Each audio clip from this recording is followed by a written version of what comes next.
College में गर्मियों की छुट्टियां होने पर राधिका और रोहन अपने दोस्त मनोज और शिल्पा के साथ परिवार के पुराने फार्म हाउस पर घूमने जाने का प्लान बनाते हैं।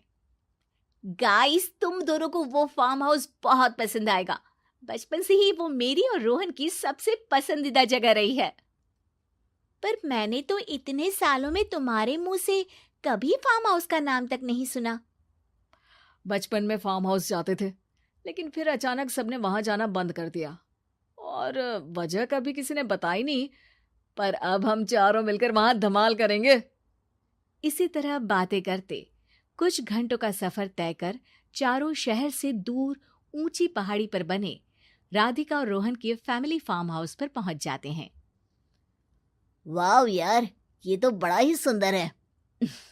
पूरा घूमोगे तो और अच्छा लगेगा, लेकिन उससे पहले सब फ्रेशन अप हो जाओ, फिर साइट सीइंग के लिए जाएंगे। राधिका और रोहन अपने अपने कमरे में चले जाते हैं, लेकिन मनोज और शिल्पा घर में घूमने लगते हैं, जहां शिल्पा की टक्कर हॉल के बीचों बीच रखी एक पुरानी लकड़ी की कुर्सी से होती है। आह, लग गई रे माता, इस कुर्सी को बीच में किसने रखा हुआ है? अरे तेरे स्वागत के लिए भूत ने रखा होगा। ओए, तुझे बहुत हंसी आ रही है। जब खुद टकराएगा तो पता चलेगा। हाँ ठीक है, पर अभी तो इसे साइड में रख दे। शिल्पा कुर्सी को एक कोने में रख देती है और वो दोनों भी अपने कमरे में चले जाते हैं, जिसकी थोड़ी देर बाद चारों बाहर घूमने निकल जाते हैं। इसी तरह रात हो जाती है। फार्म हाउस में वापस आकर वे लोग सीधा सोने चले जाते हैं। आधी रात को मनोज की नींद खुलती है। बड़ी तेज प्यास लगी है, पानी साथ लेकर सोना चाहिए था। अब रसोई तक जाना पड़ेगा। मनोज आंखें मलते हुए कमरे से हॉल में आता है और अचानक रास्ते में रखी कुर्सी से टकराकर जमीन पर गिर जाता है। अरे मर गया रे दादा, शिल्पा सही बोल रही थी, बड़ी तेज लगती है ये कुर्सी तो, पर इसे दोबारा बीच में किसने रखा?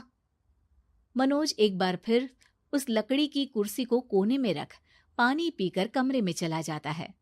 अगली सुबह जैसे ही चारों की नींद खुलती है तो उन्हें अपने बेड के पास साइड टेबल पर चाय का कप रखा मिलता है, जिसे देख वो खुशी खुशी चाय पीकर तैयार होकर कुछ देर बाद हॉल में मिलते हैं।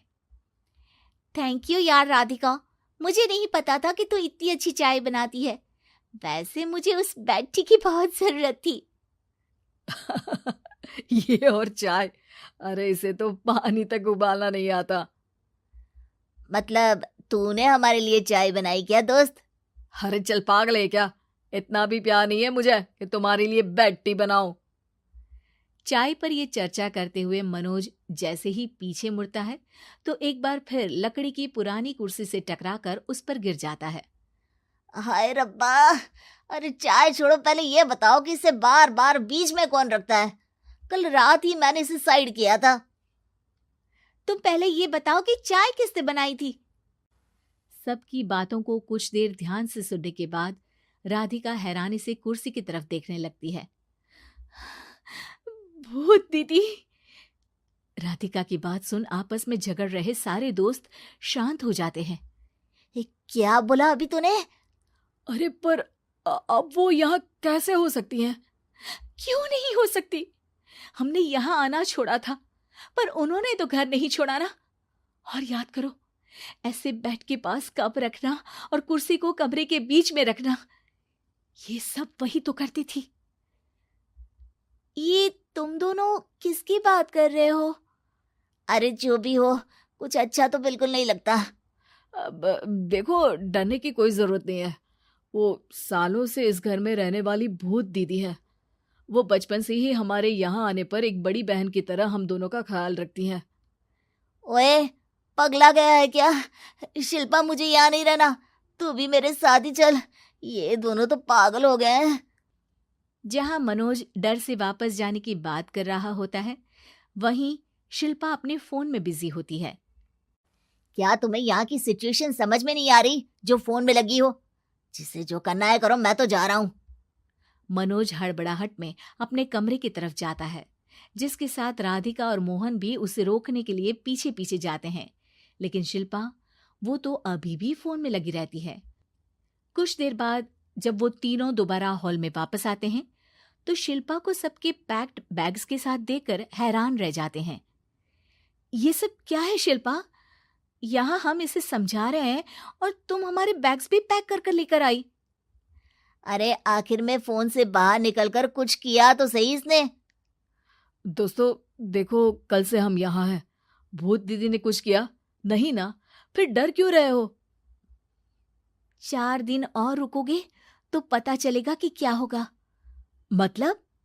इस पर शिल्पा उन तीनों को फार्म हाउस से बाहर लाकर फोन में पुरानी न्यूज का आर्टिकल दिखाती है। सालों पहले यहाँ रह रही औरत ने अपने दोनों बच्चों को सुबह सुबह दूध में जहर पिलाकर मार दिया और फिर हॉल में उस कुर्सी पर खड़े होकर खुद भी फांसी लगा ली थी। तुम्हारी बातों से मुझे इस केस की याद आ गई। गूगल किया तो पता चला कि ये वही फार्म हाउस है।